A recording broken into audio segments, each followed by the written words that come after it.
అంటుండ్రు. కానీ మా నుంచి వచ్చే ప్రపోజల్స్ కూడా గమనించాల్సిన అవసరం ఉంది. ఇవాళ పోలవరం బ్యాక్ వాటర్ నుంచి ఏదైతే ఒక ప్రతిపాదన ఉందో, గతంలో కేసీఆర్ జగన్ నడిపిండ్రు, కొంచెం ఏంటి అవి గ్రాఫిక్స్ పెట్టి ఆడికి తీసుకొచ్చి నాగార్జున సాగర్లు ఎత్తిపోసి ఆన్ నుంచి రివర్స్ పంపింగ్ ద్వారా తీసుకుపోవచ్చని. నేనంటున్నా, రాయలసీమ నష్టపోవాలని తెలంగాణ ఏమి కోరుకోవద్దు, కానీ తెలంగాణకు నష్టం జరిగేది మాత్రమే తెలంగాణ ప్రశ్నిస్తున్నది.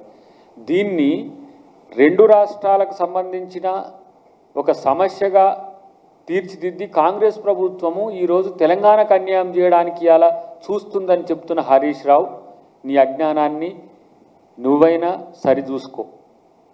ఇలా నేను అంటున్నా, మీ బామ్మార్దికి తెలుసో లేదో కానీ మీ బామ్మార్దిని పూర్తిగా మంచిగా బానిసగా మారిపోయినావు మీ బామ్మార్దికి.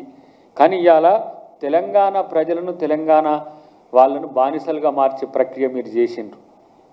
దీనికి మీరు క్షమాపణ చెప్పాల్సిన అవసరం ఉంది. ప్రతీది మీరు చేసిన తప్పును రేవంత్ రెడ్డి గారు ఇవాళ సరిదిద్దే ప్రయత్నం చేస్తున్నారు. మాట్లాడితే ఇష్టానుసారంగా మాట్లాడొచ్చు, ఎవరు పడితే వాళ్ళే ఎట్లయినా మాట్లాడొచ్చు అనే స్థితి. ఇది ఏం అసలు మీకు ఈ గతి ఎందుకు పట్టిందో నాకు అర్థం కావట్లే.